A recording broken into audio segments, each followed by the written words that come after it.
దెబ్బతీస్తా ఉందంటే అంటే ప్రభుత్వాలు దీని మీద ఎంతవరకు దృష్టి సారిస్తున్నాయనే దాని గురించి ఖచ్చితంగా మనం ఆలోచించాల్సింది. ఇంకోటి ఏంటంటే 99 సంవత్సరాల అగ్రిమెంట్ అంటే వాళ్ళు అగ్రిమెంట్ ఇచ్చారంటే దాదాపుగా కార్పొరేట్ సంస్థలను ఎలా అయిపోయినాయి అంటే 99 సంవత్సరాల అగ్రిమెంట్ అంటే పూర్తిగా కార్పొరేట్ హస్తగతం చేసుకున్న అనేది పూర్తిగా మనకు ఇవాళ అది కనబడతా ఉంది.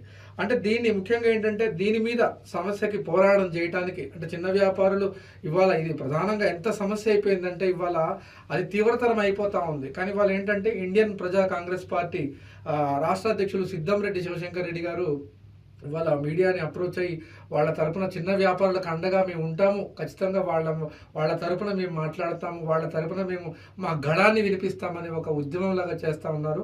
అంటే రాజకీయ పార్టీలు ఎప్పుడు కూడా అతీతంగా అంటే ఏంటంటే రాజకీయ కోణంలో చూడకుండా అంతిమంగా ప్రజల యొక్క వాళ్ళ యోగక్షేమాల గురించి ఆలోచించాల్సిన అవసరం. అంటే ఒక రాజకీయ పార్టీ